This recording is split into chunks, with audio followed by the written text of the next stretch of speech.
Hi, this is Dee Dee River. Welcome to Life's Leaf.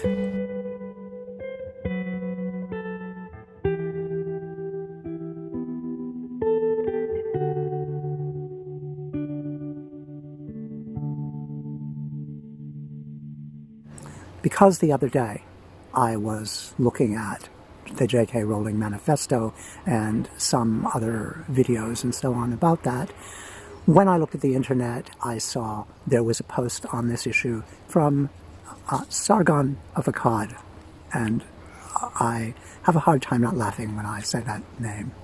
Now, I'm not a fan. I am not somebody who watches that channel.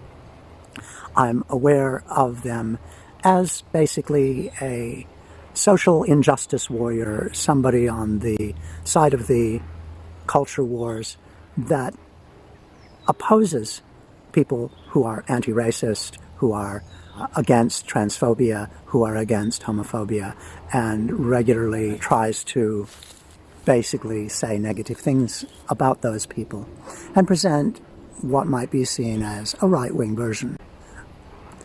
And he had done a piece on Lindsay Ellis's video. For those who don't know, Lindsay Ellis is a film critic and very good, and one of the people on the left or social justice side of the culture wars. She is far from what might be described as a social justice warrior in the sense that she rarely actually makes issues of that. She certainly isn't picky. She's very rational, and I'm a fan. I like Lindsay Ellis. She has one of the better YouTube channels. She'd done an earlier YouTube video on the subject Death of the Author, which is part of the academic literary critique, which says that basically you can separate the author from their work. If you find there are negative things about an author, you found that historically they beat their wife, or they drank too much, or something like this, that this doesn't really affect their work. And she'd done an earlier piece on this. She'd done a second video on that subject, and the subject of this one was J.K. Rowling and what people should do in relation to her, and whether Death of the Author applies. I recommend you go have a look. It's an interesting piece. To parse that piece, it said that while there are many reasons that death of an author might be applied, because many authors and creators have personal problems, and if you were to exclude all of their work because of their personal problems, you may not end up with a lot of work.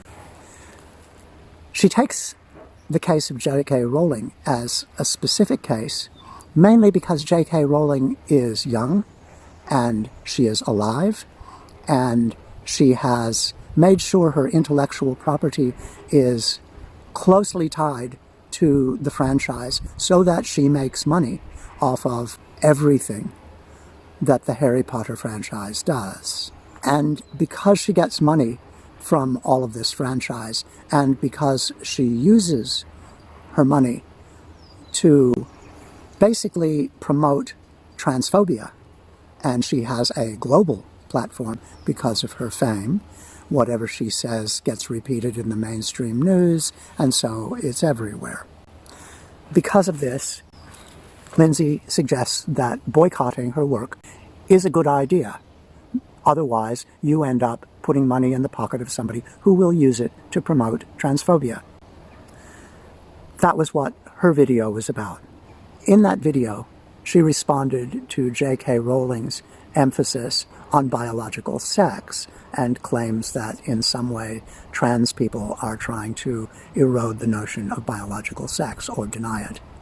This is, of course, the element that Sargon of Akkad took up, because when you see trolls of trans people, they have for years done the You're either XX or XY. End of story. And they hope that it will be the end of story in spite of the fact that it isn't. Okay, so he's clearly taking this line. It's on his thumbnail. Lindsay Ellis said, of course biological sex is real. He even has a clip of her saying that. And as is the case with so many transphobes, she is arguing against a position that nobody actually has. No one is saying chromosomes are not real, Joanne. But he chose to ignore that, fundamentally, so that he could keep on with his narrative. Now, Ellis had linked to a trans YouTuber, Riley J. Dennis, to explain something about biological sex.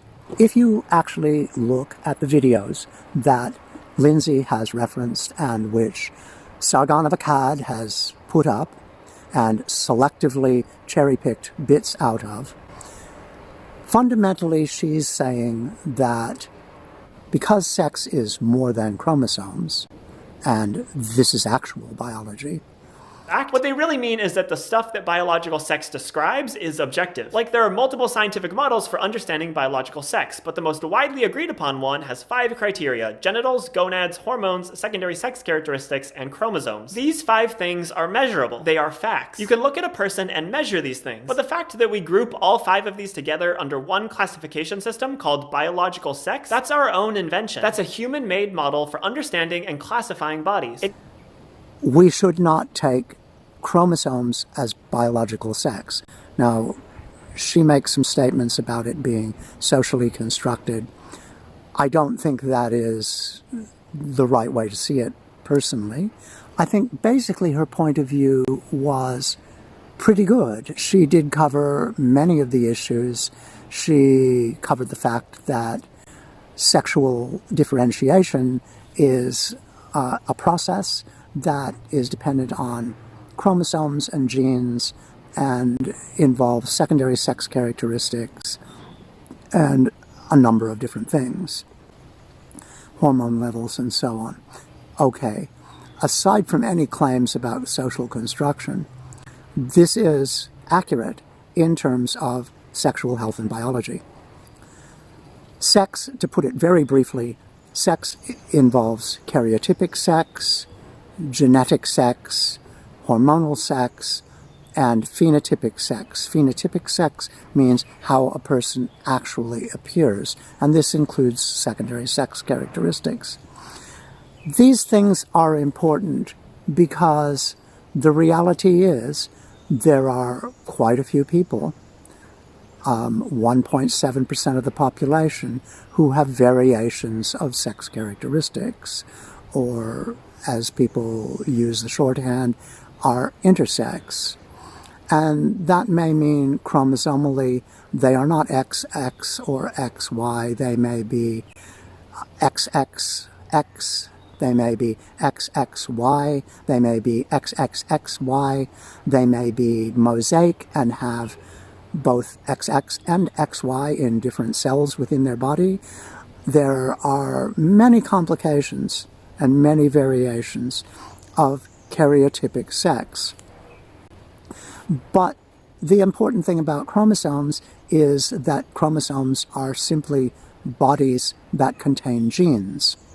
And the genes are the active part of sexual differentiation and most of our development of our bodies and the functions of our bodies. And genes are important in this discussion because there are people who are XY, for example, and because of a mutation in a certain gene or certain genes, they are insensitive to androgens. This is androgen insensitivity syndrome. And that means that although their bodies produce the hormones that should create and trigger sexual differentiation, the body doesn't recognize these hormones. So it doesn't matter how much testosterone they have. Their bodies are going to develop in the default way, which is female. All bodies, by default, develop as women. Okay, This means that, for example, in the Olympics and international sports from 1936 on, they've seen that there are people who are genetically variant and who have characteristics of masculinity or whatever. They started doing gene testing or karyotypic testing and they weren't doing gene testing, they were actually doing karyotype testing in the 50s, and discovered that many women athletes are actually androgen insensitive XY people. That means that karyotypically they are men. However, they are phenotypically women. That means that they were born and looked like a girl. They have girl on their birth certificate right from the beginning. They grew up as girls. They had no testosterone, so they got no advantage from having testosterone in their body, because it doesn't matter how much testosterone they have, it has no impact on them. They grew up as girls, they became women, they joined sports, they thought they were women, they didn't know anything about this until they were karyotypically tested by the Olympic Committee. And lo and behold, they said, oh, you're not women. And at that time, that's what they did with that. They've since changed that because it was challenged, and they realized that if people don't have the presumed advantage male athletes have is the level of testosterone, which has impacts on muscle and so on. And they realize that if somebody is androgen insensitive, it doesn't matter how much testosterone they have, it's not going to affect them. In fact, they may have lower effective levels of testosterone than most other women. Okay, so the Olympic Committee abandoned that. They subsequently went to testosterone testing, hormonal testing. They decided, okay, we'll look at hormonal sex, and discovered that people like Dutee Chand or Casper Semenya have high levels of testosterone. Now, there are people who are XX, in other words, are karyotypically female, who are phenotypically female, who have, like Dutee Chand, who have high levels of testosterone in the male range. And they tried to exclude Dutee Chand on that basis, and she managed to take it to court and had that overthrown. I think they've since reverted back with the Casper Semenya thing. And it's a mess. Basically, they're taking people who were assigned female at birth, who grew up as female, and challenged them on the basis of hormonal sex. They're not bothering with their chromosomes at that point. It's complicated. And most people, because they're not Olympic athletes and they don't get tested, have no idea what their biological sex is. Mostly because it doesn't matter. What actually matters in any kind of social interaction is your gender. And your gender is how you present yourself, how you seem to other people, the kind of signals that you put out. There was a misrepresentation by Sargon of Akkad and cherry-picking of Riley Dennis's videos to say that Riley Dennis doesn't believe in biological sex. And that isn't actually, when you parse what she's saying, what she's saying. She's saying there are chromosomes, there are hormones, there are secondary sex characteristics, there are genes, there are a number of factors that go up into making what we perceive as biological sex. And that what we perceive as biological sex often has nothing to do with our chromosomes. When you are assigned a sex at birth, that's not based on any kind of biological testing. That's based purely on phenotype, it's based purely on a look between the legs and a decision whether what is down between the legs is a micropenis or a virilized clitoris, and what to do with that. And it depends on how people grow up. People grow up as little kids, and how they develop physically is how people in public generally class as biological sex. Okay, now that, because it isn't based on extensive medical testing, or really any medical testing, is in fact a social construct. That doesn't mean biology isn't real. Biology is certainly real.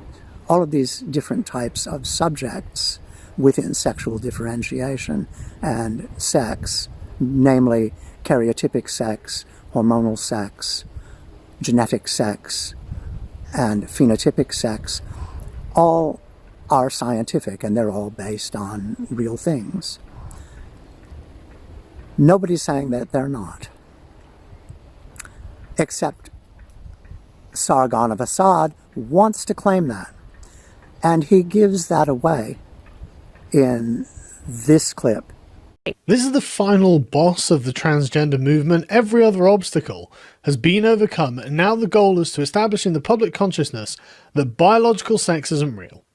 Then there will be no excluding trans people from anything. We see in that clip that he wants to make sexual differentiation for the purpose of excluding trans people. And this gives away the whole purpose of this argument. When we look at this, it is not an ideological debate. It is not a theoretical or hypothetical debate. It is not an ideological debate at all. It is argument that has a purpose and an intention. When J.K. Rowling says that she supports trans people, but biological sex is real, she then goes on to create a frightening picture of men invading women's spaces. And you note she uses men and women there, which are, most people acknowledge, terms of gender, not biology. Now, why is she making this point at this time? The UK has considered laws that make it easier for trans people to change their legal identity. And I will state here that legal identity, in gender terms, it may be called sex within law, but that's because laws were written many, many years ago, before any discussion of gender and sex entered into the picture. Sex has never been based on biology within law. It doesn't require any kind of chromosomal testing, genetic testing, hormonal testing, or any other kind of testing. It's based on purely what was put on your birth certificate. And that is based purely on some doctor's idea of how you fit into a binary. And that means it's social. And the purpose of having sex in law was initially to disenfranchise women, if we're going to be honest about it. They differentiated between men and women so that they can say women are not allowed to own property, women can't vote, women, and so on. It was in the service of patriarchy. That's why that's there. And a lot of changes have gone on since that time, legally, and in general, women and men have equality before the law. The law is instructed to treat them in an equitable way. This means that, in general, sex has increasingly become irrelevant in the field of law. And the few places that it remains relevant, are in criminal cases where police are instructed to have physical searches conducted by people of the same sex. This was written before transgender people were considered in law. And the police have already dealt with the fact that transgender people really exist. And that's one of the main things that all of this debate ignores, that trans people exist and are here. It ignored the fact that transgender people exist when writing the search laws, but police have to deal with the fact that trans people exist. And most progressive police forces, and this is something that is increasingly adopted by police forces in liberal democracies, will recognize that it's really not okay for a man to do a body search on a trans woman in the same way as it's not okay for a man to do a body search on a cisgendered woman, pretty much for the same reason.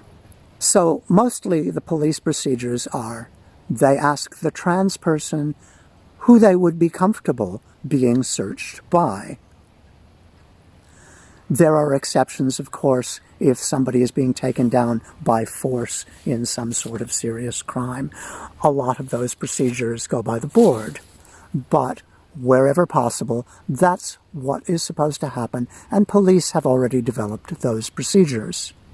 Because trans people really exist, and the police are in the real world, and they have to deal with trans people. Now, the purpose of J.K. Rowling's insistence on biological sex, as Sargon of Akkad gives away, is in order to discriminate against trans people. They want to be able to claim that trans people, on the basis of sex, should be excluded from women's spaces.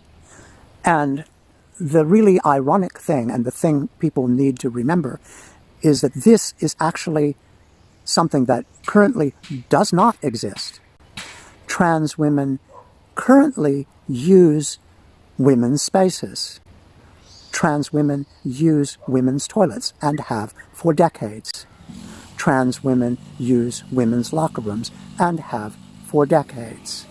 Trans women use women's legal services and women's shelters and have for quite some time. And that was made clear in Tasmania.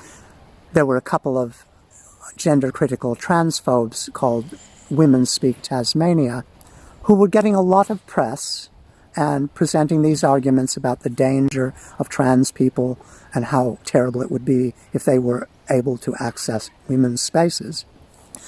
And the women's services in Tasmania, these are the people who actually run women's shelters, got together and put together a press release that said, we are already inclusive.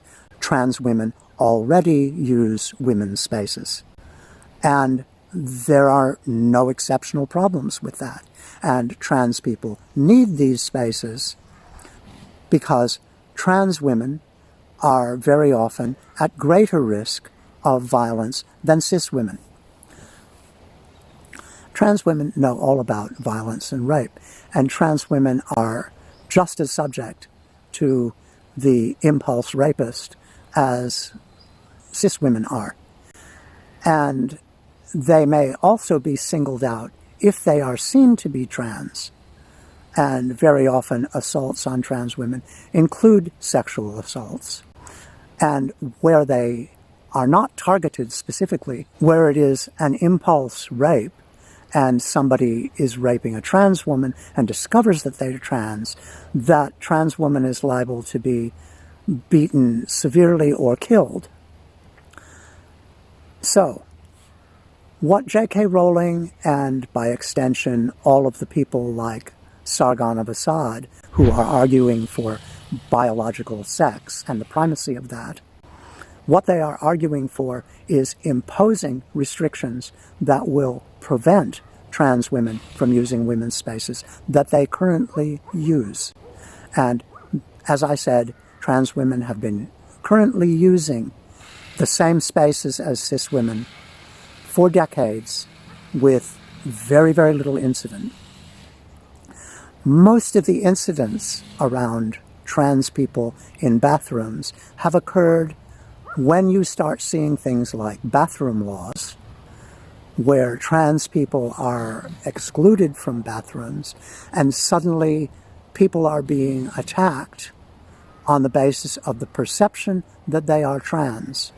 And very often, those are people who transgress gender norms, lesbians, butch dykes, women who just don't look feminine enough. And I think it's funny, we live in Tasmania, and it's really hard to tell the difference between a lesbian and a straight woman here, because most of the women are country girls, and they wear flannel shirts and jeans and wellies because, hey, that's what you wear in the country. It's practical. With the trans exclusionary stuff, we have seen a number of people assaulted. Not only are trans people targeted by transphobes, and as transphobia spreads, trans people find they have a harder time finding housing, getting jobs, and so on. Trans people have a greater risk of being assaulted, verbally or physically. And trans people, I think most people are aware that trans people are killed. Every year, Trans Day of Remembrance recounts the usually a few hundred people who have been killed specifically because they are trans. So, to talk about there being no risk to trans people is deceptive. When people promote transphobia, it's like promoting racism. We see currently with the anti-Chinese propaganda a very big upswing in the number of Asian people who are being assaulted for being assumed to be Chinese. Now that includes Cambodians, it includes Vietnamese people, it includes a whole range of people, because bigots don't discriminate all that much. They don't ask whether you are Chinese or Cambodian. We've seen that in the past with people who are assumed to be Muslim. We've seen people who are Indian, in fact, and Hindu pushed under the wheels of subway trains in New York because they were assumed to be Muslim. In the past, we've seen people, particularly men, that are deemed to be effeminate and assumed to be gay, who have been assaulted, even if they happen to be straight. And that's why a lot of anti-discrimination law doesn't say you are protected from discrimination because you are gay. It says you are protected from discrimination if you are imputed to be gay, or trans, or Muslim, or whatever. Because anti-discrimination law recognizes that people who are trying to do violence to others on the basis of some sort of discriminatory bigotry will not ask details. They just target somebody and do their violence. The intent of J.K. Rowling is to exclude trans people, and this is seen in the context of the right to have a legal identity that matches your physical identity. There's two important things to recognize in this: that trans people already access women's spaces, pretty much without incident. That when you try to exclude trans people, you begin to have incidents of violence. A major thing to see is that most of these women's spaces don't ask anyone about their legal identity. Any argument that trans people should be restricted in getting their legal identity to match their gender would have any impact on trans women in women's spaces is ridiculous, because women's spaces don't have anybody checking your legal identity. The second major point is that neither for legal recognition of gender or access of trans women to women's spaces has anyone ever asked for biological identity. Specifically, no one has asked for any information about karyotypic, that means chromosome, sexual identity. Most of us haven't got a clue what our karyotype is, and nobody asks about it. So this entire argument is a pretext. As Sargon of Akkad explains, every other obstacle has been overcome, and now the goal is to establish in the public consciousness that biological sex isn't real. Then there will be no excluding trans people from anything. To exclude trans women from various aspects of society. As I pointed out, the outcome of that will be increased violence towards trans women. We have seen where laws have been passed to exclude trans women from women's spaces, there is an increase in violence towards trans women. There is an increase in discrimination against trans women. And that includes in housing, in employment, in a whole range of things. When you are promoting hatred, the outcome of that hatred is your responsibility. Perhaps not all of it, because the people who pick up that hatred and run with it have a responsibility too. As a final point, you can see J.K. Rowling for who she is in who she stands with. She tweeted that I stand with Maya about a woman who was on a temporary contract, a short-term contract, and during the time of her employment, insulted and abused her work colleagues, and insulted and abused customers of the firm for which she was working. She was asked to stop. She didn't. When her contract came up for renewal, it was not renewed. She took that employer to court, and the court said no employer is ever obliged to renew somebody's short-term contract. And you in particular have insulted and abused your colleagues, you've insulted and abused customers of this company and cost them business and created an unhappy work environment, and they are absolutely justified in not renewing your contract. And they didn't sack her. And this is the woman J.K. Rowling stands with when she stands with Maya. Okay, I hope you all have a lovely day. I hope not to have to do any more videos about J.K. Rowling. Thanks a lot. See you later.